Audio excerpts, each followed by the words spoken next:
வணக்கம். இன்றைக்கி நம்ம பேச போகிறது கன்னி ராசி. காலபுருஷனுடைய 6ஆம் வீடு கன்னி ராசி.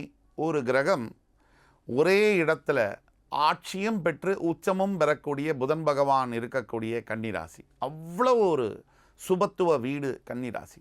ரிஷப ராசியிலிருந்து மிதுன ராசிக்கு பெயரவிருக்கின்ற குரு பகவான், மாறவிருக்கின்ற குரு பகவான். இந்த மாற்றத்தை பொறுத்து கன்னி ராசிக்கு எந்த மாதிரியான மாற்றங்கள் நடக்கும், எதில் கவனமாக இருக்கணும், எந்தெந்த விஷயங்களில் யோகங்கள் உண்டு.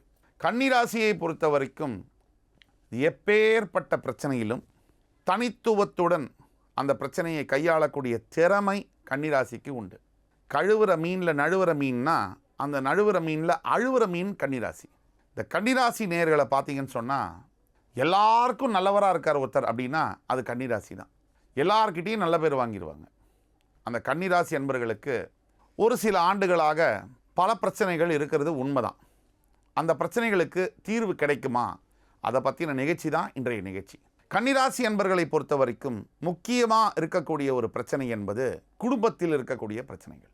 இந்த குடும்பத்தில் சலசலப்பு, கணவன் மனைவியில் ஒத்துமையே இல்லாமல் அதனால் பாதிக்கப்படக்கூடிய குழந்தைகள், இதனால் ஒரு மன நிம்மதி இல்லாமல் பொருளாதாரத்திலையும் இதோடைய தாக்கம் இருக்குது. 2 பேரும் சண்டை போட்டுக்கிறது, 2 பேரும் 2 வண்டியில் போனால் அது செலவு தானே. அப்போ அந்த மாதிரியான விஷயங்கள் நிறைய நடக்குது. அது ஒன்று. இரண்டாவதாக கன்னிராசி என்பர்கள் பார்க்கக்கூடிய பிரச்சனை என்பது முழுமையாக வேலை பார்க்கக்கூடிய இடத்துல நிம்மதியே இல்லை. எப்பவும் தொல்லை தான். மாடாக உழைக்கிறேன், ஆனால் எனக்கேற்ற அங்கீகாரம் என்பது கிடைக்கவில்லை. எனக்கேற்ற பதவி உயர்வு, சம்பள உயர்வு இல்லையே. எதுக்காக வேலை செய்கிறேன்? குடும்பத்திலையும் நிம்மதி இல்லை, வேலை செய்கிற இடத்துலையும் நிம்மதி இல்லை. இந்த வாழ்க்கை எதுக்கு, ஏதோ வாழறேன் அப்படின்னு இருக்கக்கூடிய கன்னிராசி அன்பர்களுக்கு ஒரு நல்ல செய்தியானது இந்த குரு மாற்றத்திலிருந்து கிடைக்குது அப்படின்னா அது உண்மை. முக்கியமான 4 கிரகங்கள் சனி, ராகு, கேது, குரு. இதில் சனி பகவான் 6ஆம் இடத்திலிருந்து 7ஆம் இடத்திற்கு திருக்கணித பஞ்சாங்கப்படி பெயர்ந்து விட்டார். ராகு பகவான் உங்களுடைய 7ஆம் இடத்திலிருந்து 6ஆம் இடத்திற்கு வரப்போகிறார். இது கத்தி போய் வாள் வந்ததுன்னு சொல்லுவாங்க. கன்னிராசிக்கு வாள் போய் கத்தி வந்திருக்குன்னு சொல்லணும். உங்களுடைய ஜென்மத்தில் இருந்து வந்த கேது பகவான் உங்களுடைய 12ஆம் வீட்டிற்கு போகிறார். குரு பகவான் உங்களுடைய 9ஆம் வீட்டிலேருந்து 10ஆம் வீட்டுக்கு வரார். 14ஆம் தேதி மேற்கு பிறகு உங்களுடைய வாழ்க்கையில் மாற்றங்கள் பெரிய அளவில் நடக்கும். இது நடந்தே தீரும். 18ஆம் தேதிக்கு பிறகு இன்னும் பெரிய மாற்றங்கள் வரும். அந்த 4 நாட்கள்லேருந்து இன்னும் பெரிய மாற்றங்கள். இந்த ஜென்மத்திலிருந்து விலகக்கூடிய கேதுவினால் மனதில் இருந்து வந்த அத்தனை விதமான குழப்பங்களும் தவிடுபொடியாகும். ஒரு தீர்க்கமாக மனசு தெளிவாக இருக்கும். இப்போ தான் 10ஆம் பாவத்து குரு அப்படின்னா பிரச்சனை பண்ணுவார் குரு அப்படின்னு நம்ம சொல்கிறாங்க. வேலை செய்கிற இடத்துல இன்னும் பிரச்சனை பண்ணுவார்னு சொல்கிறாங்க. ஆனால் கண்டிப்பாக நீங்கள் கவனம் பண்ணிக்கோங்க, அந்த பிரச்சனை உங்களுக்கு வராது. ஏன்னு சொல்கிறேன், எப்போவுமே குரு பகவானுக்கு சனி பகவானுக்கு பார்வை பலம் கிடையாது, ஸ்தான பலம் தான் உண்டு. குரு பகவானுக்கு ஸ்தான பலம் கிடையாது, பார்வை பலம் உண்டு.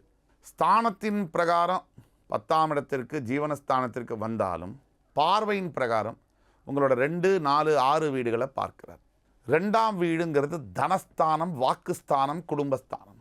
இந்த வீடுகளை பார்க்கக்கூடிய குரு பகவான் பல யோகங்களை தருவார். ஒரு உதாரணத்துக்கு, பணம் தினசரி நீங்கள் வாழ்க்கையில் அந்த பணம் கையில் தங்கணும்னா 2ஆம் இடம் வலிமையாகணும், குரு பார்வை பெறணும்னு சொல்லுவோம். அந்த 2ஆம் இடத்தை பார்க்கக்கூடியதுனால இதனால் வரைக்கும் கடனையே நினச்சி எதிர்நீச்சல் போட்டுட்டு இருந்த கன்னிராசி நேயர்களுக்கு பணத்தை கொஞ்சம் சேர்க்கவும் முடியும். அதை சேர்த்தும் காமிப்பார் குரு பகவான். அதே மாதிரி நீங்கள் ஒரு வாக்கு, சமுதாயத்தில் ஒரு அந்தஸ்து பெறக்கூடிய நிலைக்கு உங்களை உயர்த்துவார். குடும்பத்தில் குடும்பஸ்தானம் 2ஆம் இடம் வர்றதுனால இந்த குடும்பத்தில் சில பல குழப்பங்கள் இருந்து வந்த நிலையில் அதையெல்லாம் அந்த முடிச்சுகள்லாம் தன்னால் விழும். சுலபமான சுமூகமான ஒரு குடும்ப வாழ்க்கையை குரு பகவான் ஏற்படுத்தி கொடுப்பார். 4ஆம் வீட்டை பார்க்கக்கூடிய குரு பகவான் இங்கே தான் ரொம்ப முக்கியம். உங்களுடைய தாயாருடைய முழுமையான ஆரோக்கியம் இப்போ தான் ஆரம்பிக்கும். அதே மாதிரி உங்கள் தாயாருடைய ஆசீர்வாதமும் ஆரம்பிக்கும். தாயார் வழி சொந்தங்களினால் ஒரு தாய் மாமா, சித்தி, பெரியம்மா, தாத்தா, பாட்டி மூலியமாக லாபம் பெறுகிறது. இப்போ பூர்வீக சொத்து இருக்கலாம், அம்மாவுடைய சார்பாக அவங்க வீட்டிலேருந்து இந்த பூர்வீக சொத்து உங்களுக்கு வரக்கூடிய யோகங்கள்லாம் இந்த காலகட்டத்தில் வரும்.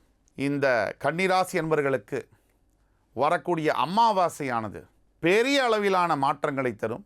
மிகப்பெரிய அளவில் உங்களுக்கு யோகங்களை அள்ளித்தர ஆரம்பிக்கும். இந்த மே 20 தேதிக்கு 22 தேதிக்கு அப்புறம் வரக்கூடிய அமாவாசை உங்களுடைய வாழ்க்கையில் பெரிய தாக்கத்தை ஏற்படுத்தும். ஒட்டுமொத்த கன்னிராசி என்பர்களுக்கும் நல்லதே நடக்கும்.